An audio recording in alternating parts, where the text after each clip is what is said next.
Cześć, tu Bartek Czeka ze strony universalmemory.pl i .com. Witam w tym wyjątkowym odcinku, bo po pierwsze ostatnim w tym roku, po drugie 50. odcinku na tym kanale, co jest dla mnie absolutnie nie do uwierzenia, bo gdzieś między Bogom a prawdą nie podejrzewałem, że będę mieć w sobie wystarczające jakieś pokłady cierpliwości, żeby nagrać aż 4 odcinków. Jako typowy introwertyk wydawało mi się, że raczej ciężko będzie siadać przed kamerą i opowiadać, nawet jeśli są to rzeczy, które po prostu, którymi żyję, które mnie fascynują. A jakoś tutaj dotarliśmy również w trudach, bo udało mi się podczas świąt upuścić komórkę swoją na beton, rozbijając ją i muszę nagrywać z nie swojej, której szczerze mówiąc nie do końca ogarniam. Jest tutaj nawet jakiś filtr piękna, który musiałem wyłączyć i wtedy jak się go wyłączy, to robi przybliżenie mocno na twarz, co jest dosyć bolesne. Ale mimo tych wszystkich kłopotów, przeszkód, zaczynamy kolejny odcinek i ostatnio dosyć dużo mówiliśmy o postach. Dzisiaj będzie kontynuacja. I jedno z pytań, które gdzieś tam wpłynęło, na które jeszcze nie nagrywałem odpowiedzi, brzmiało: dlaczego jest mi zimno podczas postów i czy jest to normalne? Więc po pierwsze, najczęściej można powiedzieć, nie będzie to normalne zjawisko, że komuś będzie zimno podczas postów, natomiast to oczywiście, od czego zależy odczuwanie temperatury, będzie bazowało na różnego rodzaju mechanizmach. I zaczniemy sobie od pierwszego. Po pierwsze, podczas procesu trawienia będziemy produkować dosyć duże ilości ciepła. Wydaje mi się, że każdy nawet logicznie, bez żadnej podkładki naukowej kojarzy te momenty, kiedy jadł jakiś większy posiłek i zaczął się pocić. Bo rzeczywiście podczas procesu trawienia są uwalniane dosyć duże ilości energii w tych różnego rodzaju procesach biochemicznych i tym samym jest nam cieplej. I zauważcie, że w momencie, w którym mamy taką typową dietę, to znaczy jemy posiłek po posiłku, szczególnie te idiotyczne 5 posiłków dziennie, to w tym momencie tak naprawdę ten proces trawienia produkuje tą energię dosyć często i jesteśmy przyzwyczajeni tak naprawdę, że to ciepełko, nawet jeśli nie jesteśmy go świadomi, powstające z procesu trawienia, ono cały czas gdzieś tam się pojawia. Natomiast oczywiście w momencie, w którym przestajemy jeść, czyli od momentu ostatniego posiłku, ta energia, to ciepło powstające z procesu trawienia i metabolizowania składników odżywczych, ono będzie powoli znikać. Powód drugi jest dosyć prozaiczny: brak adaptacji do spalania tkanki tłuszczowej. Istnieje taka koncepcja, która nazywa się elastyczność metaboliczna, która tak naprawdę opisuje naszą zdolność do przełączania metabolizmu w zależności od dostępności składników odżywczych. Czyli jeśli mamy do naszej dyspozycji glukozę, czy mówiąc ogólnie jakieś węglowodany, cukry, to w tym momencie będziemy przede wszystkim produkować energię w procesach szybkich, tak? Czyli przede wszystkim procesach glikolizy, może być to fosforylacja oksydacyjna. Oczywiście tych ścieżek jest więcej, ale to jakby nie jest tematem odcinka. Natomiast w momencie, w którym dostępność węglowodanów spada, jesteśmy zmuszeni przestawić się na te procesy wolne, które no właśnie działają wolniej, ale produkują dużo więcej energii. I takim sztandarowym tutaj procesem jest oczywiście beta-oksydacja, czyli taka klasyczne spalanie tkanki tłuszczowej. I osoby, które mają niską elastyczność metaboliczną, nie są tak naprawdę w stanie szybko przełączyć się na alternatywne źródło energii. To znaczy, jeśli jesteś osobą, która jest na diecie ketogenicznej, albo jesteś osobą, która pości regularnie, albo szczególnie jesteś osobą, która jest na diecie ketogenicznej i pości regularnie, szansa na to, że będziesz odczuwać zimno podczas postów, jest dosyć nikła i oczywiście są jeszcze inne mechanizmy, które będą to warunkować, które sobie jeszcze omówimy.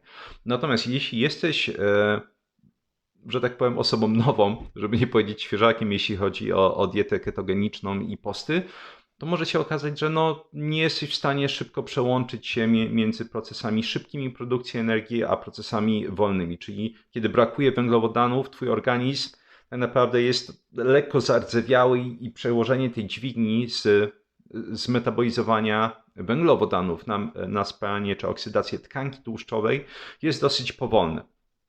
To z czasem jak najbardziej ustąpi, żeby było jasne, to nie jest, że tak powiem, jakieś permanentne przekleństwo. Trzeba dać po prostu szansę organizmowi, żeby wykształcić tą elastyczność metaboliczną. Punktem trzecim, bardzo prozaicznym, jest waga znowu. To znaczy osoby, które są szczupłe i szczególnie jeszcze raz nie przeszły tej adaptacji metabolicznej, one będą prawdopodobnie, szczególnie w tej początkowej fazie poszczenia, odczuwać jak najbardziej zimno, bo po prostu nie ma też dużej ilości tkanki tłuszczowej, która po prostu stanowi izolator, tak? To znaczy on izoluje nas od otoczenia i tym samym osoby z większą ilością tkanki tłuszczowej będą mniej odczuwały ciepło. Na pewno wszyscy kojarzą czasami osoby trochę przytuszy, które gdzieś tam idą w krótkich spodenkach w momencie, w którym jest późna jesień i krótkie koszulce i nie wydaje się, żeby było im zimno, mimo że na dworze jest na przykład 5 stopni. I takie przypadki się zdarzają. I jeszcze teraz osoby, które mają więcej procent tkanki tłuszczowej, one będą mniej odczuwały zimno. I oczywiście w momencie, w którym taka osoba będzie pościć, ona prawdopodobnie nie odczuje żadnej różnicy między poszczeniem a nieposzczeniem, mimo na przykład braku adaptacji metabolicznej. Natomiast jeśli brakuje ci tej adaptacji metabolicznej i jesteś osobą szczupłą, szczególnie będzie tyczyło się to takich naprawdę już praktycznie, bym powiedział, chudych osób, jak najbardziej jest możliwe, że takiej osobie będzie zimno, chociaż znowu im większe doświadczenie, jeśli chodzi o te posty i dietę ketogeniczną, to też mniejsza szansa, że to będzie występować. Idąc dalej, możemy mieć różnego rodzaju zaburzenia metaboliczne, gdzie sztandarowym oczywiście będą kłopoty z tarczycą i też niski poziom witaminy D, no bo musimy pamiętać, że witamina D reguluje praktycznie każdy proces metaboliczny w ciele razem z tarczycą. Więc w momencie, w którym po prostu ta tarczyca nie będzie dobrze funkcjonować i też będzie mieć niedobór witaminy D, ale tutaj też tak naprawdę można to połączyć z innym tematem, ogólnie niedobory składników odżywczych, to może okazać się, że tak będzie nam zimno. I tutaj jeszcze warto zwrócić uwagę na bardzo, bym powiedział, taki tricky, podchwytliwy proces. Osoby, które nie mają jakiejś poważnej niedoczynności tarczycy rozległej, mogą nawet o tym nie wiedzieć, że mają kłopoty z tarczycą, dopóki nie zaczną postu. Z prostego powodu. Mówiliśmy sobie, że podczas procesu trawienia, szczególnie jeśli jemy wiele posiłków, mamy taką reakcję łańcuchową praktycznie wytwarzania energii, będziemy tą energię wytwarzać non-stop, to ciepełko. I osoby z lekką niedoczynnością, na przykład subkliniczną niedoczynnością tarczycy, mogą w ogóle nie odczuć, że mają jakiś kłopot. Natomiast dopiero kiedy ta produkcja ciepła jest zmniejszona wraz z każdą kolejną godziną postu, a potem wyeliminowana, może się okazać, że dopiero wtedy zorientują się, że jest im zimno i po zrobieniu badań okaże się, że jest kłopot z tarczycą. Także są takie, bym powiedział, bardzo fajne niuanse, dzięki którym, no właśnie, posty pomagają nam regulować organizm, ale też odkrywać różnego rodzaju kłopoty, o których istnieniu nie widzieliśmy. Osobną kwestią może być również ciśnienie. W wielu filmikach wspominałem, że posty mają to do siebie, że one pobudzają parasympatyczny układ nerwowy. Jest to układ nerwowy, przy którego aktywizacji zaczynamy zwiększać produkcję tlenku azotu, czyli jak zawsze powtórzę, to jest ten jeden z naszych głównych gazotransmiterów w organizmie i przy jego zwiększonej produkcji będziemy rozszerzać naczynia krwionośne, czyli tym samym spada ciśnienie i zmniejsza się agregacja m.in. płytek krwi, więc jest mniejsze ryzyko zakrzepów. Natomiast jeśli ktoś już ma niskie ciśnienie i zaczyna pościć, to ciśnienie wprawdzie nie powinno, ale czasami może troszeczkę jeszcze spaść, czyli wtedy po prostu ciśnienie krwi będzie decydować o tym, że możemy mieć potencjalnie kłopot z odczuwaniem jakby takiej optymalnej temperatury. Zwłaszcza, że szczególnie jeśli nie mamy dużej ilości ruchu, to często obieg krwi, że tak powiem, trochę odchodzi od tych kończyn peryferyjnych, ręce, nóżki i jest kierowany w stronę brązowej tkanki tłuszczowej i beżowej tkanki tłuszczowej. I to jest tak naprawdę najciekawszy moim zdaniem fragment tego filmiku potencjalnie, bo wydaje mi się, że jest to coś, o czym Może wiele osób nie słyszało zbyt wiele, dlatego postaram się jakoś w miarę szczegółowo to mówić, chociaż na pewno będę produkować jakiś osobny filmik o dokładnych mechanizmach regulujących tą brązową i beżową tkankę tłuszczową. Od czego można zacząć? Po pierwsze, ogólnie można powiedzieć, że beżowa tkanka tłuszczowa jest częścią brązowej tkanki tłuszczowej, czyli generalnie głównym określeniem, takim prawidłowym, jak to najczęściej się klasyfikuje w medycynie, że brązowa tkanka tłuszczowa dzieli się na klasyczną, brązową tkankę tłuszczową i beżową tkankę tłuszczową. Także tutaj, że tak powiem, czasami jak się czyta nie wiedząc, że jest takie rozróżnienie, można myśleć, że beżowa tkanka tłuszczowa jest, można powiedzieć, osobna. To jest, że tak powiem, właśnie wrzuca się do tego jednego worka, czyli brązowej tkanki tłuszczowej. I czym charakteryzuje się ta brązowa tkanka tłuszczowa? Mówię tutaj też o beżowej.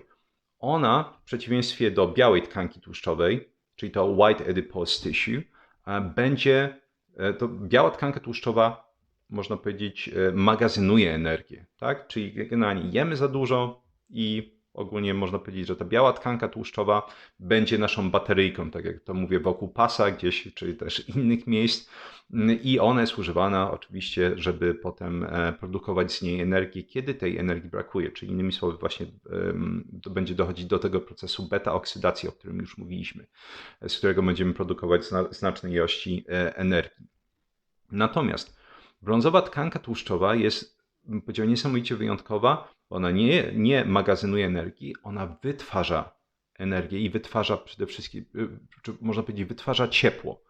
Innymi słowy, właśnie w momencie, w którym nie będziemy spożywać pokarmu, i to jest że tak powiem, jedna z sytuacji, w której ta brązowa tkanka tłuszczowa jest aktywizowana, będzie przekierowanie znacznych ilości krwi, szczególnie to widać świetnie, jeśli chodzi o tomografię PET na tych badaniach, będzie przekierowanie znacznej ilości krwi właśnie do tej brązowej tkanki tłuszczowej i tam i glukoza, i tłuszcze, czy można powiedzieć ogólnie lipidy, będą przekształcane w energię, będą przekształcane w ciepło. I ta brązowa tkanka tłuszczowa, ona przede wszystkim jest obecna w bardzo dużej ilości u niemowląt. To jest taki fajny mechanizm, nazwijmy to adaptacyjny. Małe dzieci mają bardzo dużo tej brązowej tkanki tłuszczowej, właśnie też oczywiście jako jeden z takich mechanizmów, żeby zapewnić im ciepło. Oczywiście, że tak powiem, w tych nowoczesnych czasach, jak można dziecko ubrać, no już nie pełni to specjalnie, powiedzmy, jakiegoś dużego celu, czy nie gra dużej roli, natomiast na pewno ewolucyjnie odgrywało bardzo dużo. I oczywiście z każdym kolejnym rokiem ogólnie zasada jest taka, że tej tkanki brązowej będzie ciut ubywać. Więc najmniej tkanki tłuszczowej ogólnie będą miały osoby starsze. Natomiast wracając, jeszcze ta brązowa tkanka tłuszczowa jest szczególnie w dużej ilości zlokalizowana na ramionach i w okolicy szyi. Przechodzimy dalej. Teraz ta brązowa tkanka tłuszczowa, ona będzie aktywizowana w momencie, w którym po prostu ta nasza temperatura będzie spadać, więc po pierwsze sama temperatura otoczenia będzie aktywizować tą brązową tkankę tłuszczową, czyli niskie temperatury. I są fajne badania, które pokazują, że ta aktywizacja brązowej tkanki tłuszczowej, ona jest szczególnie, można powiedzieć, mocna, kiedy osiągamy jesteśmy mniej więcej 3 stopnie powyżej takiej temperatury naszej drżenia z zimna, czyli jest to około 11 stopni dla pań i około 9 stopni Celsjusza, trzeba to podkreślić, dla panów. I im niżej będziemy schodzić, tym potencjalnie większa będzie aktywizacja tej brązowej tkanki tłuszczowej. Jeszcze warto podkreślić, że ta brązowa tkanka tłuszczowa różni się między innymi tym od białej tkanki tłuszczowej, że ona ma mnóstwo tych naczyń włosowatych, naczyń kapilarnych. I właśnie ta zwiększona ilość naczyń kapilarnych gwarantuje, że w momencie, w którym zwiększa się jakby dopływ krwi, ta brązowa tkanka tłuszczowa jest znacznie aktywizowana. I tutaj dochodzimy do, że tak powiem, gdzieś końca wyjaśnienia tego mechanizmu, bo teraz tak, mówiliśmy, że rodzimy się z dużą ilością tej brązowej tkanki tłuszczowej, natomiast z każdym kolejnym rokiem ta ilość zaczyna spadać. Pytanie, czy my możemy wytwarzać tą brązową tkankę tłuszczową? I odpowiedź jest tak. Badania bardzo jednoznacznie pokazują, na początku to było modelem mysie, potem pokazano to u ludzi, że Przede wszystkim dwa zjawiska będą powodować brązowienie tkanki tłuszczowej. I to brązowienie to jest proces przekształcania tej białej tkanki tłuszczowej, white adipose tissue, w beżową tkankę tłuszczową, którą jeszcze raz mówiliśmy sobie jest jakby podgrupą ogólnie brązowej tkanki tłuszczowej. Czyli poszczenie i ekspozycja na niskie temperatury jest w stanie z białej tkanki tłuszczowej czy białą tkankę tłuszczową przekształcać w beżową tkankę tłuszczową. Innymi słowy, wszystkie, jak to pieszczotliwie mówię, oszołomy, które dorobią sobie morsowanie i zimne prysznice, mają jak najbardziej rację. To jest jeden z wielu benefitów tych zabiegów, tak? To znaczy zaczynamy zwiększać produkcję, poprzez jeszcze raz konwersję z białej tkanki tłuszczowej, tej beżowej tkanki tłuszczowej. Innymi słowy, im więcej to robimy, tym większa potencjalnie ilość beżowej tkanki tłuszczowej i większa nasza odporność na niskie temperatury. Także poprzez ekspozycję na niskie temperatury, chodzenie w podkoszulku, kiedy jest zima na przykład, morsowanie, zimne prysznice, tym więcej beżowej tkanki tłuszczowej, która będzie wytwarzać ciepło. Natomiast poszczenie też jest udowodnionym mechanizmem do zwiększania ilości beżowej tkanki tłuszczowej. Jeszcze warto wspomnieć, że i tutaj nie mówimy o tej klasycznej brązowej tkance tłuszczowej, tylko jeszcze raz beżowej, że też regularna ekspozycja na katecholaminy, czyli te hormony stresu, adrenalina, noradrenalina, kortyzol, będzie w stanie zwiększać produkowaną ilość tkanki tłuszczowej i proszę zwrócić uwagę, że właśnie podczas postów, jak omawiałem w innym filmiku, jak ciało zachowuje się szczególnie hormonalnie podczas postów, będziemy mieć na początku zwiększone wyrzuty i kortyzolu, czy właściwie najpierw adrenaliny, noradrenaliny, a potem w dalszym ciągu tego procesu kortyzolu. Tym samym, no właśnie, jeszcze raz, zimno, poszczenie i ekspozycja na katecholaminy są w stanie zwiększyć ilość produkowanej tkanki tłuszczowej beżowej. I jeszcze warto podkreślić, że jeśli chodzi o beżową tkankę tłuszczową, to wychodzi na to z badań, że to nie jest tkanka, że tak powiem, którą dostajemy w prezencie, w sensie jeśli pomorsowaliśmy trochę, to robimy trochę postów, to ona po prostu jest i będzie już tam na zawsze. Nie.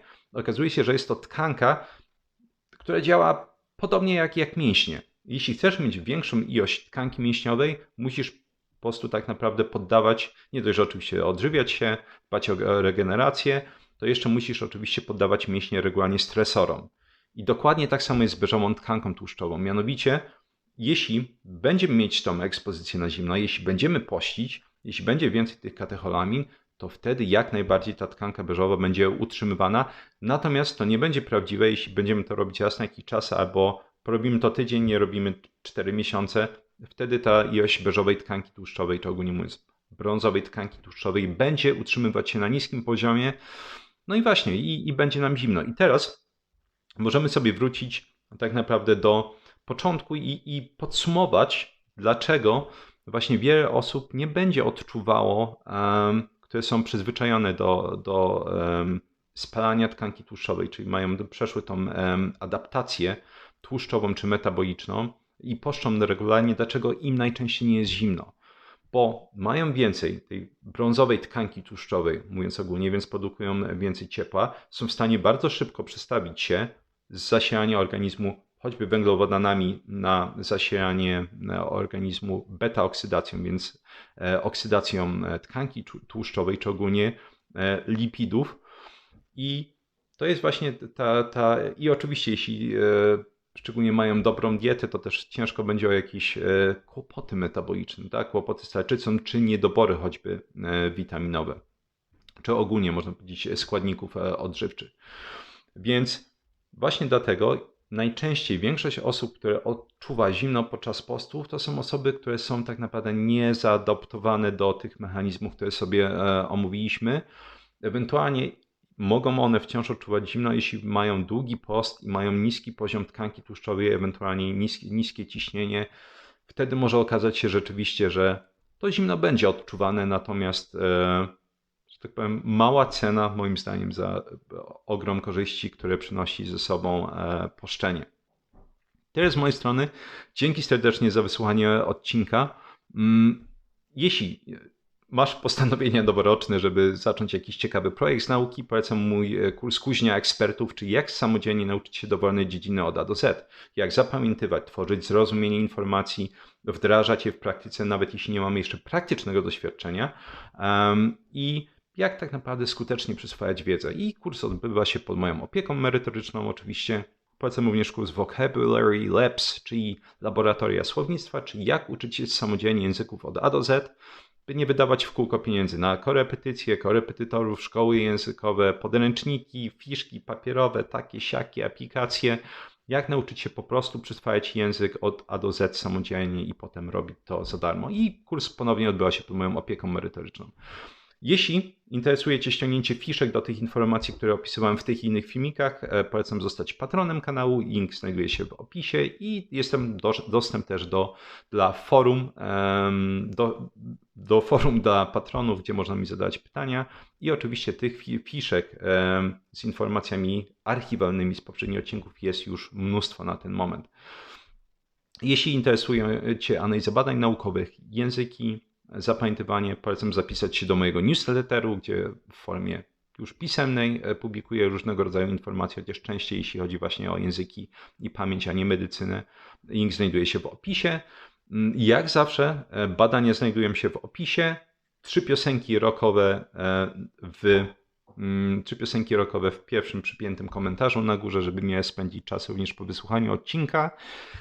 I na koniec, jak zawsze, dziękuję za towarzyszenie mi w tym odcinku, ale też dziękuję po prostu za słuchanie tych wszystkich moich wywodów.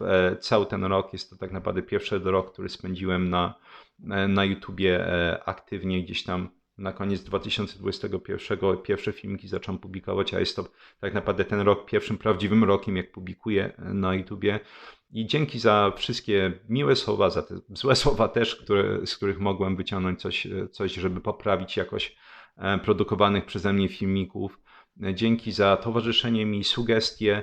Mam nadzieję, że chociaż trochę pomogłem Ci, czy Twoim bliskim również, poprawić jakość życia, jeśli chodzi o zdrowie, ale też naukę.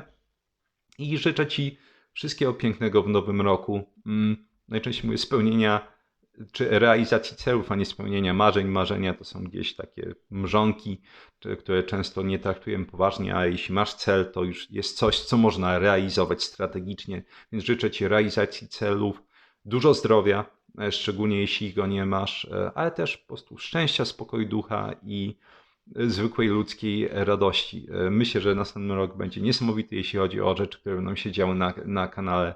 Tych filmików będzie coraz więcej i mam nadzieję, że wszystkim nam to będzie służyć. Dzięki Ci serdeczne jeszcze raz za wszystko i pięknego Sylwestra i wszystkiego dobrego. Do zobaczenia w następnym odcinku.